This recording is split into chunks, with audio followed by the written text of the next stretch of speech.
नमस्कार दोस्तों, स्वागत है आपका हमारे चैनल मोटिवेशनल समरीज पर। सोचिए, आपने जिंदगी भर मेहनत करके ढेर सारा पैसा कमा लिया, लेकिन हर रात बेचैन नींद आती है। हर सुबह नया डर घेरे रहता है कि कहीं ये सब छिन न जाए। तो क्या इसे दौलत कहेंगे? असली दौलत वो होती है जो आपके भीतर शांति, स्थिरता और आत्मविश्वास का एहसास कराए। यही रास्ता हमें दिखाती है the stoic path to wealth, एक ऐसी सोच जो बताती है कि अमीरी का पैमाना सिर्फ बैंक बैलेंस नहीं, बल्कि आपके मन का संतुलन और आपके जीवन की दिशा है। इस किताब के सिद्धांत आपको ये एहसास कराते हैं कि अमीर बनने से पहले जरूरी है अमीर सोचना सीखना, और अमीर सोचने से पहले जरूरी है सही ढंग से जीना सीखना। यही कारण है कि स्टोइक फिलॉसफी सिर्फ धन बनाने की नहीं, बल्कि जीवन बनाने की कला सिखाती है। तो दोस्तों, अगर आप भी इस यात्रा का हिस्सा बनना चाहते हैं और असली दौलत की परिभाषा को समझना चाहते हैं, तो इस वीडियो को लाइक जरूर करें और हमारे चैनल मोटिवेशनल समरीज को सब्सक्राइब करना ना भूलें, क्योंकि आगे जो बातें आप सुनने वाले हैं वो आपकी सोच को हमेशा के लिए बदल सकती हैं। अब सवाल उठता है, अगर दौलत सिर्फ नोटों से नहीं मापी जाती, तो इसका पहला असली कदम क्या है? कौन सा ऐसा राज है जिसे समझ लेने के बाद इंसान बाहरी हालातों से हिलता नहीं, बल्कि हर परिस्थिति में मजबूत खड़ा रहता है? यही रहस्य खुलने वाला है हमारी इस यात्रा के पहले पड़ाव पर। True wealth is more than money. क्या आपने कभी गौर किया है कि इस दुनिया में कुछ लोग बेहद अमीर होकर भी बेचैन, चिंतित और असंतुष्ट रहते हैं, जबकि कुछ लोग सीमित साधनों में भी सुकून से जीते हैं? यह फर्क आखिर क्यों है? यही सवाल इस किताब का सबसे पहला और सबसे अहम राज खोलता है। हम सभी मानते हैं कि धन का मतलब केवल पैसों से है, बैंक अकाउंट में करोड़ों, आलीशान घर, बड़ी गाड़ियां और दिखावटी लाइफस्टाइल। लेकिन अगर यही असली संपत्ति होती तो इतने सारे अरबपति डिप्रेशन, चिंता और असुरक्षा से क्यों जूझते? यही वह जगह है जहां स्टोइक दर्शन हमें सिखाता है कि असली धन पैसों की गिनती में नहीं, बल्कि मानसिक शांति और जीवन पर नियंत्रण में छिपा है। पैसा जरूरी है, इसमें कोई शक नहीं। यह हमें बुनियादी जरूरतें पूरी करने, सुरक्षा देने और अवसर दिलाने में मदद करता है। लेकिन समस्या तब शुरू होती है जब हम पैसे को ही जीवन का अंतिम लक्ष्य बना लेते हैं। इतिहास गवाह है कि जिन लोगों ने सिर्फ दौलत के पीछे भागा, उन्होंने अंत में खालीपन ही महसूस किया। पैसा आपको घर दिला सकता है, लेकिन घर को घर बनाने वाली गर्माहट नहीं। पैसा आपको आरामदेह बिस्तर दे सकता है, लेकिन नींद नहीं। पैसा आपको डॉक्टर दे सकता है, लेकिन स्वास्थ्य की गारंटी नहीं। यही वजह है कि स्टोइक विचारक कहते हैं, असली संपत्ति वह है जो पैसा खो जाने पर भी आपके साथ रहती है। आपका ज्ञान, आपकी क्षमताएं, आपका अनुशासन और आपका मन का संतुलन। सोचिए, अगर आपके पास ढेर सारा पैसा है, लेकिन जरा सी असफलता या नुकसान होते ही आप टूट जाते हैं, तो क्या आप सच में अमीर हैं?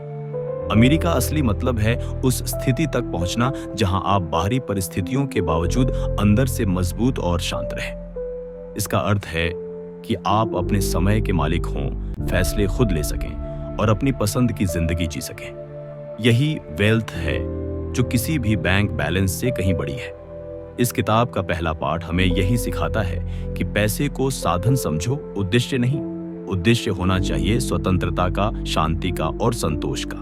जब हम इस सोच के साथ धन अर्जित करते हैं, तो पैसा भी हमारे लिए काम करता है। हम पैसे के गुलाम नहीं बनते।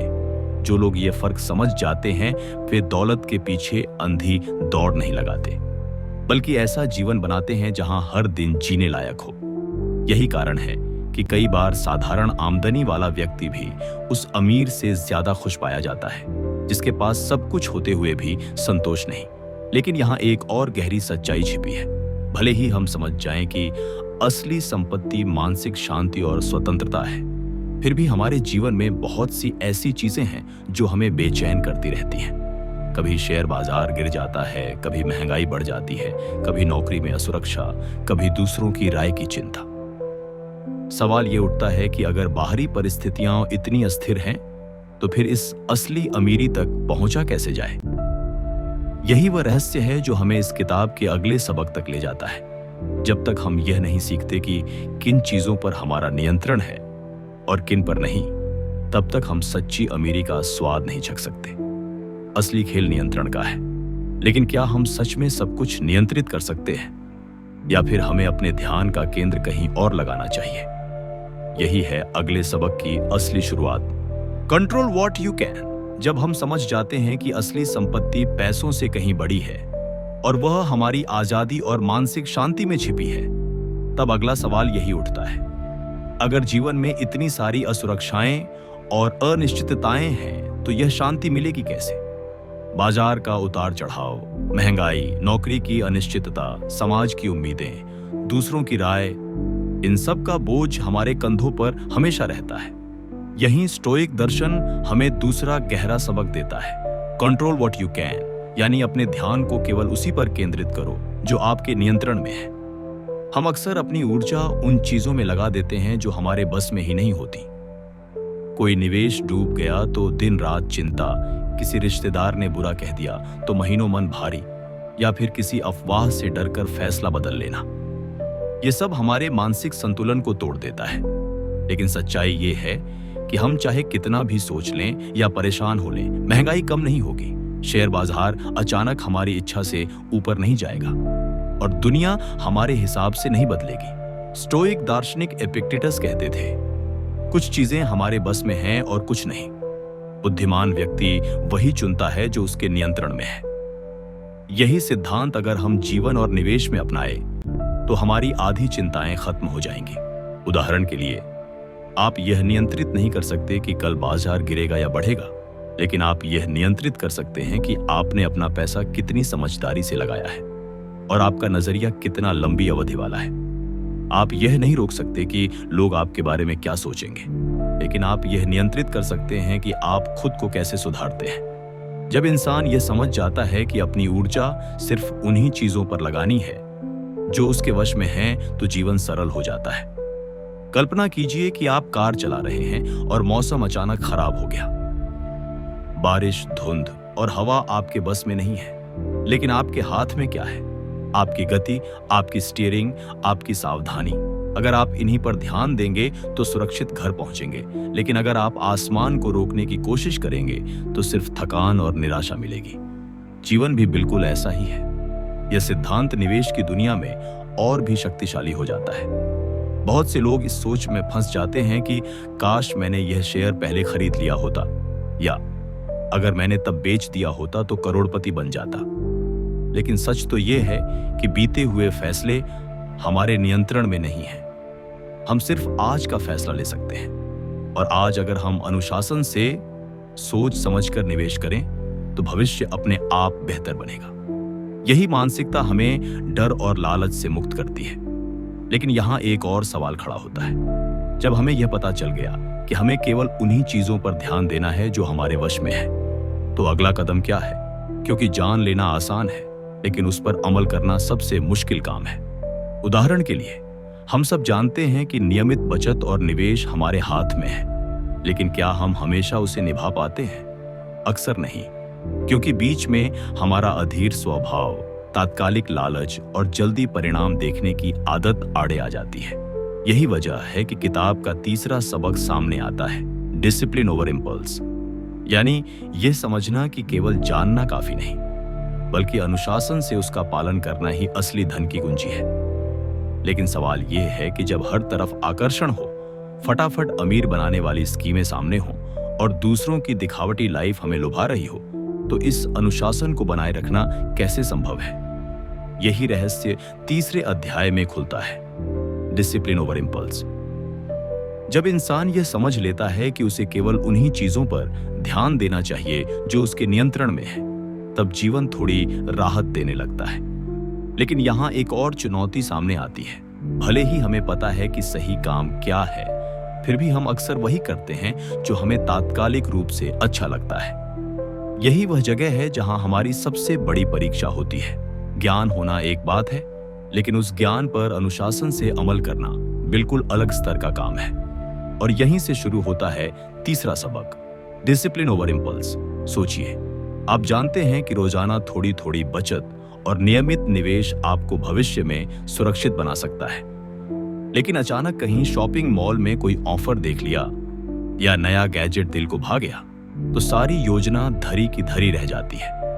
या फिर किसी ने कहा कि यह स्टॉक रॉकेट की तरह उड़ने वाला है, तो आप बिना सोचे समझे सारा पैसा उसी में झोंक देते हैं। कुछ समय बाद जब सब उल्टा हो जाता है तो पछतावा ही हाथ आता है। यही इंपल्स है, यानी वह जल्दबाजी वाला फैसला जो भावनाओं में आकर लिया जाता है। स्टोइक दर्शन हमें सिखाता है कि अगर हम वास्तव में धनी बनना चाहते हैं तो हमें अपनी इच्छाओं और लालच पर नियंत्रण पाना होगा। मार्कस ऑरेलियस ने कहा था, सच्ची आजादी वही है जब आप अपनी इच्छाओं के गुलाम न रहें। इसका मतलब है कि जब कोई आकर्षण सामने हो तब हमें खुद से यह सवाल पूछना चाहिए, क्या यह मुझे दीर्घकालिक सुख देगा या सिर्फ अभी के लिए थोड़ी राहत? अनुशासन ही वह पुल है जो हमारे आज के फैसलों को हमारे कल की समृद्धि से जोड़ता है। जैसे एक किसान जानता है कि बीज बोने के बाद तुरंत फल नहीं मिलेगा, उसे नियमित देखभाल करनी होगी, समय पर पानी देना होगा और धैर्य रखना होगा। अगर वह अधीर हो गया और बोए गए बीज को खोदकर देखने लगा कि फल क्यों नहीं आया, तो न सिर्फ फसल खराब होगी बल्कि उसका श्रम भी व्यर्थ चला जाएगा। निवेश और जीवन भी बिल्कुल ऐसे ही चलते हैं। इस अनुशासन का सबसे बड़ा दुश्मन है तुरंत संतुष्टि की चाह। हम ऐसी दुनिया में रहते हैं जहां हर चीज फास्ट है, fast food, fast internet, fast entertainment. इसी वजह से हमारे भीतर यह आदत बन गई है कि हमें सब कुछ तुरंत चाहिए। लेकिन संपत्ति बनाने की यात्रा धीमी होती है, धैर्य मांगती है और सालों के अनुशासन का परिणाम होती है। अगर हम बार बार इंपल्सिव होकर रास्ता बदलते रहेंगे तो मंजिल कभी नहीं मिलेगी। अनुशासन का एक और रूप है अपनी सीमाएं तय करना। उदाहरण के लिए आप पहले से तय कर लें कि अपनी आय का 20% हर हाल में निवेश करेंगे, चाहे महीने में खर्च कितना भी बढ़ जाए। यह निर्णय एक बार लेने के बाद बार बार नहीं सोचना पड़ेगा। यही स्टोइक तरीके से जीना है, अपने नियमों को इतना मजबूत बना लेना कि परिस्थितियां आपको बदल न सके। लेकिन यह अनुशासन सिर्फ पैसों तक सीमित नहीं है, यह आपके समय, आपके रिश्तों और आपके मानसिक स्वास्थ्य से भी जुड़ा हुआ है। जब आप यह तय कर लेते हैं कि रोजाना 1 घंटा पढ़ाई या सीखने में देंगे, तो यह भी एक निवेश है, ज्ञान का निवेश। जब आप यह नियम बना लेते हैं कि बेकार की बहसों या गॉसिप से दूर रहेंगे, तो यह भी आपकी मानसिक शांति में निवेश है। यही छोटी छोटी आदतें आगे चलकर बड़ी सफलता की नींव बनाती हैं। अब सवाल यह है कि अनुशासन को बनाए रखने की ताकत आती कहां से है, क्योंकि सिर्फ यह कह देना कि मैं अनुशासन में रहूंगा काफी नहीं है। असली खेल है भावनाओं पर काबू पाने का। जब लालच, डर या उत्तेजना हावी हो, तब स्थिर रह पाना ही सबसे बड़ी कला है।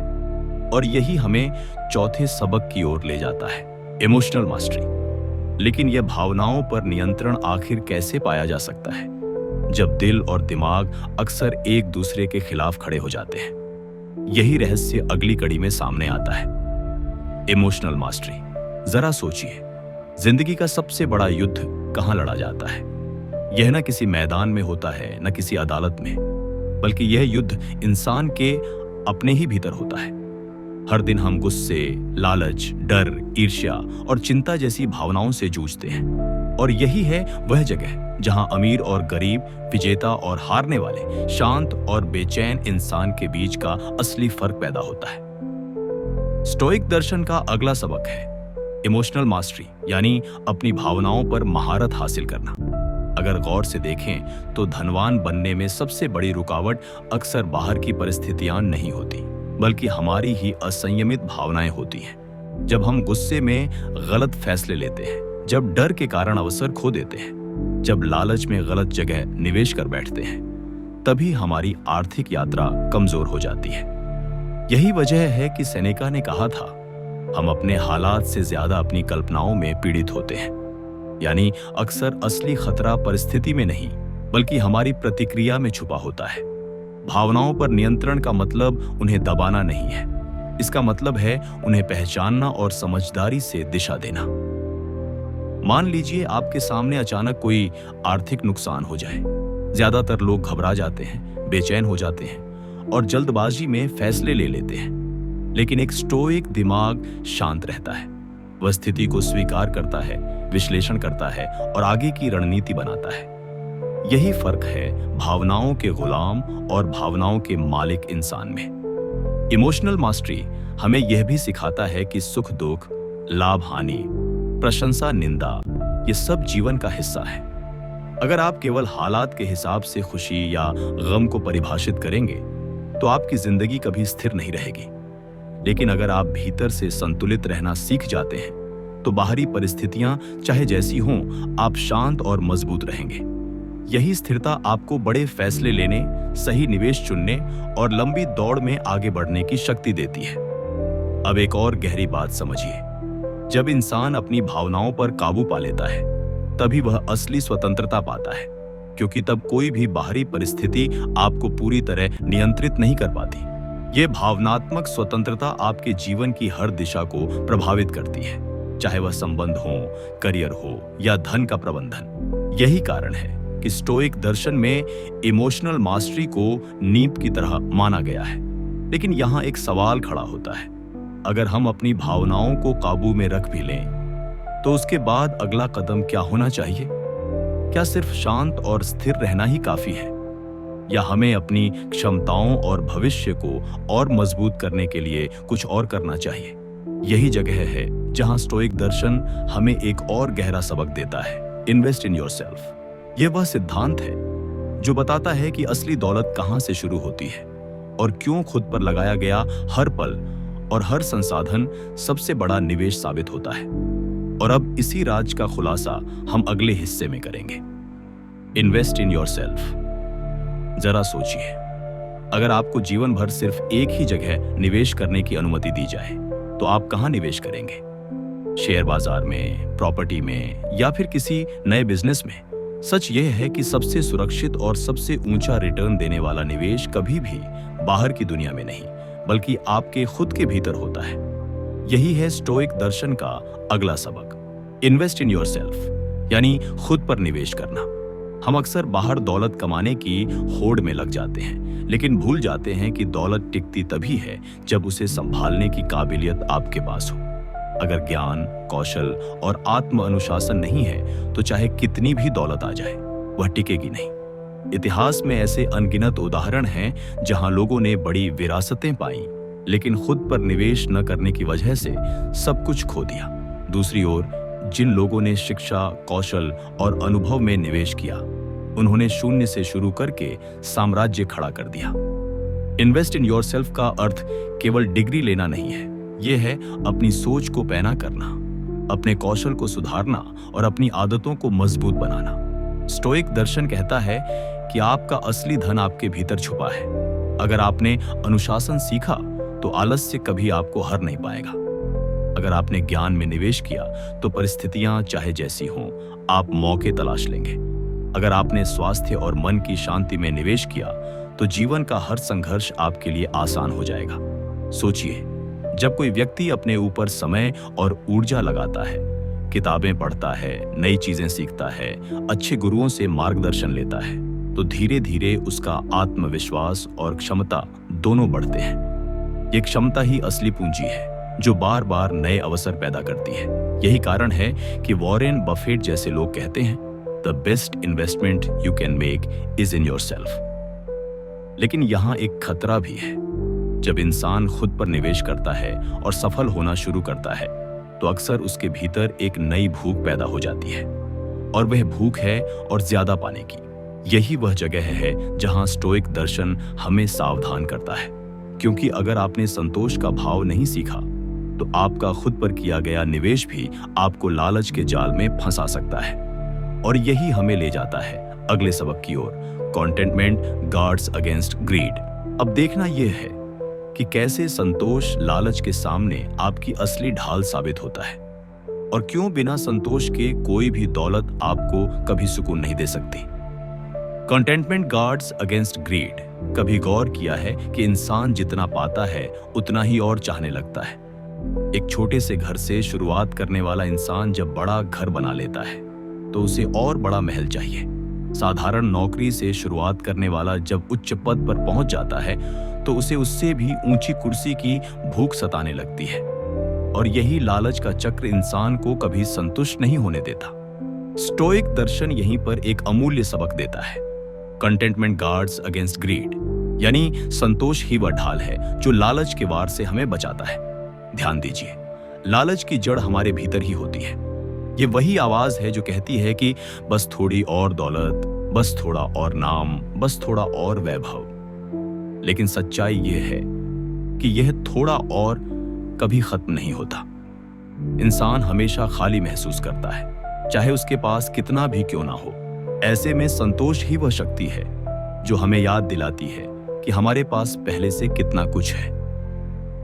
स्टोइक विचारधारा कहती है, He who is not contented with what he has would not be contented with what he would like to have। यानी अगर आप अभी संतुष्ट नहीं हैं, तो भविष्य में मिलने वाला कोई भी सुख आपको संतुष्ट नहीं करेगा।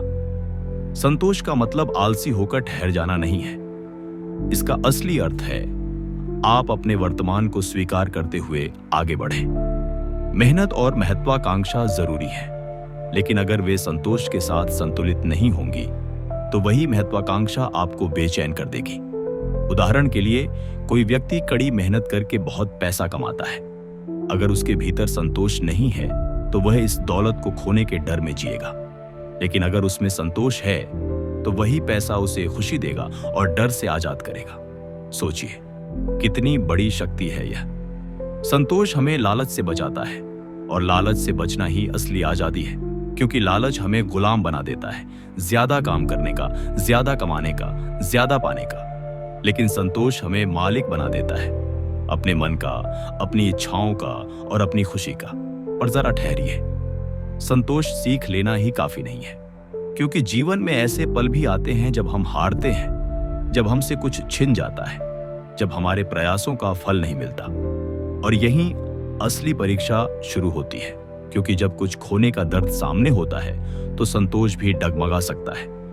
यही कारण है कि स्टोइक दर्शन हमें अगला सबक देता है, एक्सेप्ट लॉसेस ग्रेसफुली, यानी हार को भी गरिमा के साथ स्वीकार करना। अब देखना यह है कि नुकसान को स्वीकारना कैसे हमें और मजबूत बनाता है, और क्यों यह हर उस इंसान के लिए जरूरी है जो सच्चे मायनों में अमीर बनना चाहता है। जरा सोचिए, हम सब अपने जीवन में जीत का जश्न तो बड़े गर्व से मनाते हैं, लेकिन क्या कभी हार का स्वागत किया है? सच यह है कि जीत हमें खुशी देती है, लेकिन हार ही हमें असली सबक सिखाती है।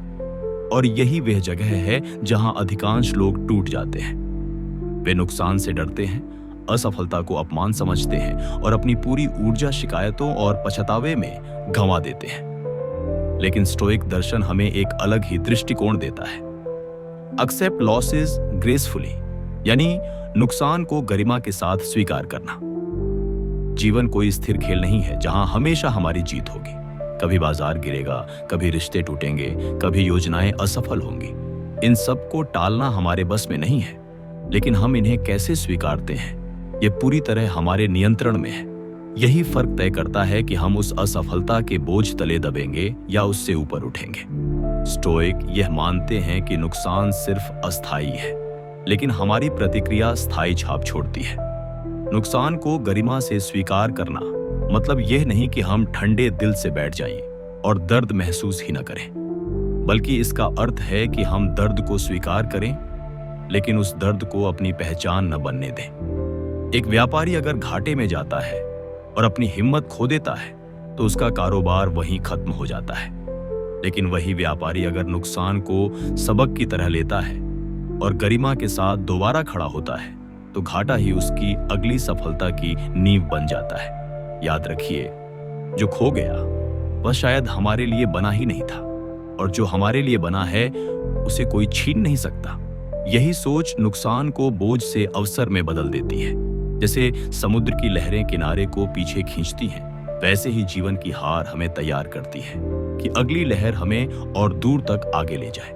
लेकिन अब सवाल उठता है, जब हम नुकसान को गरिमा से स्वीकार करते हैं तो आगे हमें किस ओर बढ़ना चाहिए?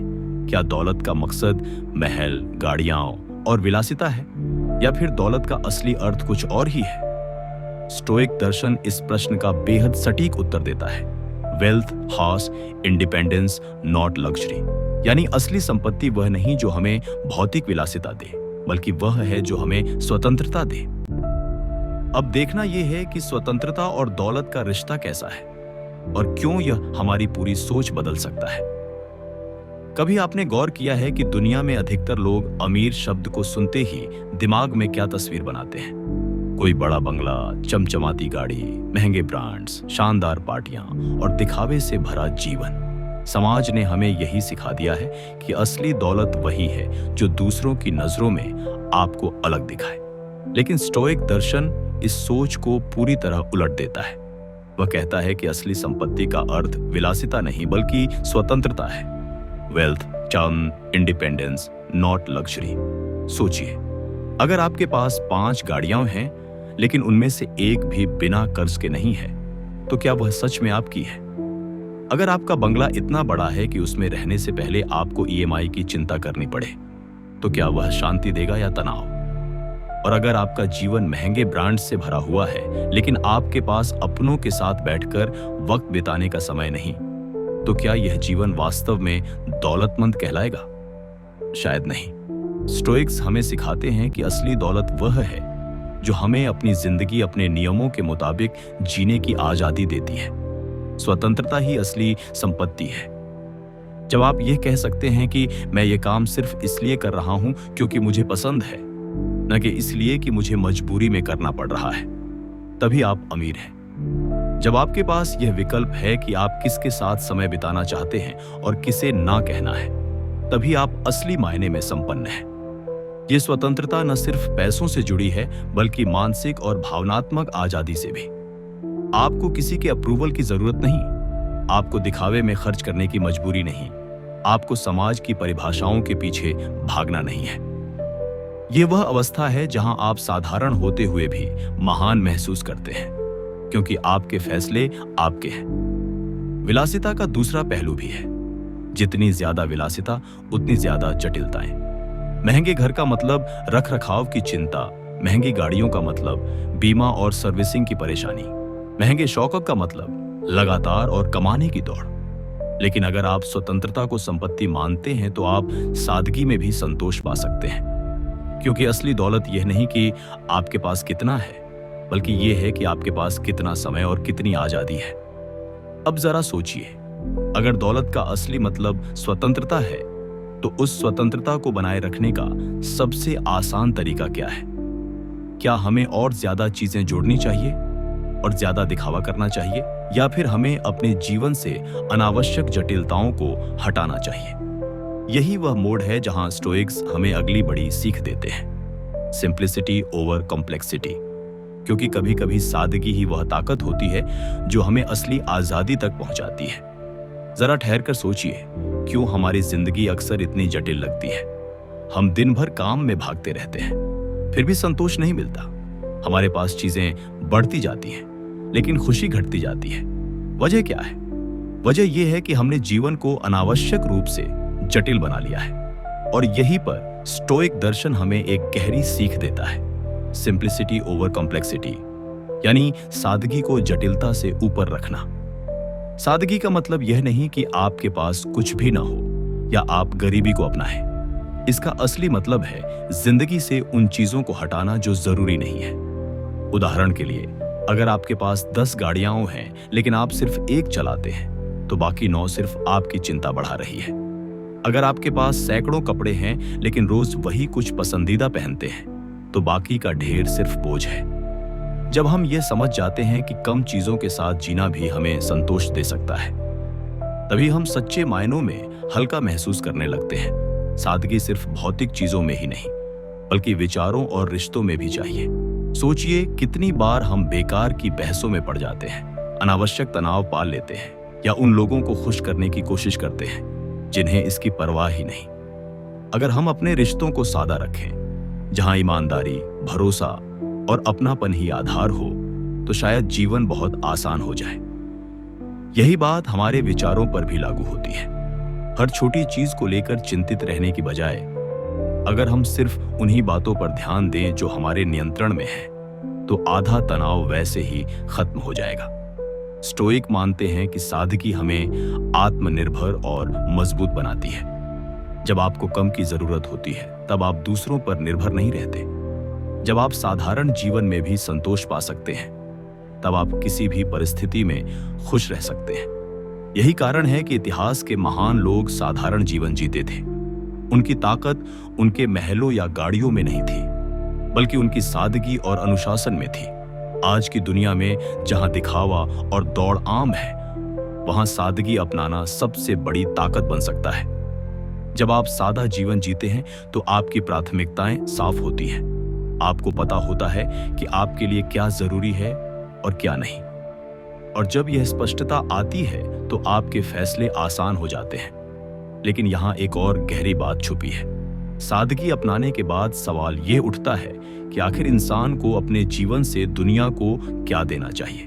क्या हमें सिर्फ चीजों का ढेर इकट्ठा करके जाना है, या फिर हमें कुछ ऐसा छोड़ना है जिसे लोग याद रखें। यही सोच हमें अगले अहम सबक तक ले जाती है, legacy of character over possessions. क्योंकि अंत में दुनिया आपके पास क्या था यह याद नहीं रखेगी, बल्कि यह याद रखेगी कि आप कौन थे और आपने दूसरों की जिंदगी पर कैसा असर डाला। Legacy of character over possessions. कभी आपने गौर किया है कि जब कोई इंसान इस दुनिया से जाता है तो लोग उसके बारे में सबसे पहले क्या कहते हैं? कोई यह नहीं पूछता कि उसके पास कितनी गाड़ियां थीं, उसका बैंक बैलेंस कितना था, या उसने कितनी महंगी चीजें खरीदी थी। लोग ये कहते हैं वो इंसान बड़ा नेक दिल था, उसने सबकी मदद की थी, या उसने हमेशा सच का साथ दिया। यानी कि असलियत में याद रखी जाती है इंसान की विरासत। और यह विरासत उसकी संपत्ति नहीं बल्कि उसका चरित्र होती है। स्टोइक दार्शनिकों का मानना था कि धन, दौलत, शोहरत और पद सब अस्थायी हैं। ये चीजें एक पल में बदल सकती हैं। आज आपके पास सब कुछ हो सकता है और कल कुछ भी नहीं। लेकिन जो चीज कोई आपसे छीन नहीं सकता वह है आपका चरित्र। यही असली खजाना है जो आपके जाने के बाद भी जीवित रहता है। अगर हम इतिहास देखें तो हमें यही सच बार बार नजर आता है। महात्मा गांधी को आज कोई उनके कपड़ों या घर की वजह से नहीं याद करता। उन्हें लोग याद करते हैं उनकी सत्यनिष्ठा और अहिंसा के लिए। स्वामी विवेकानंद को आज कोई उनकी संपत्ति के लिए नहीं जानता, बल्कि उनकी वाणी और उनके चरित्र के लिए जानता है, जिसने लाखों लोगों को दिशा दी। वहीं दूसरी ओर जिनके पास असीमित दौलत थी लेकिन कोई सिद्धांत नहीं थे, वे इतिहास की किताबों में कहीं खो गए। चरित्र ही वह ताकत है जो आपको साधारण से असाधारण बनाती है। एक ईमानदार, दयालु और साहसी इंसान अपने आसपास के लोगों के दिलों में जगह बना लेता है। उसकी कहानियां आगे बढ़ती हैं, उसका असर पीढ़ियों तक बना रहता है। यही है सच्चा लेगेसी। हमारी जिंदगी में हर दिन हमें दो रास्तों में से एक चुनना होता है। एक रास्ता है संपत्ति और दिखावे का, जहां हम दूसरों से आगे निकलने के लिए दौड़ते हैं। दूसरा रास्ता है चरित्र और मूल्यों का, जहां हम सच बोलते हैं, दया दिखाते हैं और कठिन हालात में भी अपनी आत्मा को गंदा नहीं होने देते। पहला रास्ता शायद आपको अस्थायी नाम और सुविधा देगा, लेकिन दूसरा रास्ता आपको स्थायी सम्मान और अमर पहचान देगा। स्टोइक सोच कहती है कि असली संपत्ति वो नहीं है जो आप अपने घर में जमा करते हैं, बल्कि वो है जो आप अपने दिल और दिमाग में रखते हैं और जो दूसरों की जिंदगी में असर डालती है। जब आप किसी की मदद करते हैं, जब आप किसी के लिए उम्मीद की किरण बनते हैं, तो वही आपकी सबसे बड़ी विरासत बनती है। अब सोचिए, आपके बच्चे और आने वाली पीढ़ी आपको कैसे याद करना चाहेंगे? क्या वे कहेंगे कि हमारे पूर्वज के पास बहुत पैसे थे, या वे गर्व से कहेंगे कि हमारे पूर्वज ईमानदार, साहसी और सच्चे इंसान थे? संपत्ति मिट जाएगी, लेकिन चरित्र की गूंज अमर हो जाएगी। यही स्टोइक रास्ता हमें सिखाता है। अपना ध्यान सिर्फ इस पर लगाओ कि आप कौन बन रहे हो, न कि आप क्या इकट्ठा कर रहे हो। और जब हम इस नजरिए से जीते हैं तो हमारी जिंदगी एकदम बदल जाती है। हम समझ जाते हैं कि असली दौलत हमारे कर्म है, हमारी सोच है और हमारा चरित्र है। तो दोस्तों, यही है the stoic path to wealth का सबसे बड़ा संदेश। धन, शोहरत और सुख सुविधाएं अच्छी हो सकती हैं, लेकिन यह सब अस्थायी हैं। असली वेल्थ है आपका मन का संतुलन, आपकी आत्म अनुशासन, आपकी सादगी और सबसे बढ़कर आपका चरित्र। स्टोइक हमें यह रास्ता दिखाते हैं कि अमीर वही है जो अपने मन पर काबू रखे, जो सादगी में सुख पाए, जो कठिनाइयों में भी हार न माने और जो अपनी विरासत केवल पैसों में नहीं बल्कि मूल्यों और चरित्र में छोड़े। अगर आप इस राह पर चलते हैं तो भले ही आपके पास सोने चांदी की खान ना हो, लेकिन आप अंदर से इतने समृद्ध होंगे कि दुनिया आपको एक अमूल्य खजाने की तरह देखेगी। तो आइए तय करें कि हमारी पहचान हमारी गाड़ियों, महलों या बैंक बैलेंस से नहीं होगी। हमारी पहचान होगी हमारे चरित्र से, और यही होगी हमारी सच्ची लेगेसी। दोस्तों, the stoic path to wealth हमें यह सिखाता है कि असली अमीरी कभी भी पैसों से नहीं मापी जा सकती। असली दौलत है हमारी सोच, हमारा आत्म अनुशासन, हमारी भावनाओं पर नियंत्रण और हमारा चरित्र। ये किताब हमें याद दिलाती है कि दुनिया की अस्थायी चीजों के पीछे भागने के बजाय हमें अपने भीतर की शक्ति और मूल्यों को मजबूत करना चाहिए। अगर आप इन सिद्धांतों को अपनी जिंदगी में अपनाते हैं तो न सिर्फ आप आंतरिक शांति और आत्मविश्वास पाएंगे, बल्कि एक ऐसी विरासत भी छोड़ जाएंगे जिसे आने वाली पीढ़ियां याद रखेंगी। तो आज से ही ठान लीजिए कि आप दौलत के पीछे नहीं बल्कि चरित्र और मूल्यों की अमीरी के पीछे भागेंगे, और यही होगी आपकी सच्ची सफलता। दोस्तों, अगर आपको यह प्रेरणादायक सारांश पसंद आया हो तो इस वीडियो को लाइक जरूर करें, अपने दोस्तों और परिवार के साथ शेयर करें और हमारे चैनल मोटिवेशनल समरीज को सब्सक्राइब करना बिल्कुल मत भूलिए। यहाँ हम आपके लिए लाते हैं ऐसी ही किताबों के गहरे और जीवन परिवर्तनकारी सारांश। याद रखिए, आपका असली खजाना आपके भीतर है। धन्यवाद और मिलते हैं अगली किताब के सारांश में। तब तक प्रेरित रहिए और बढ़ते रहिए।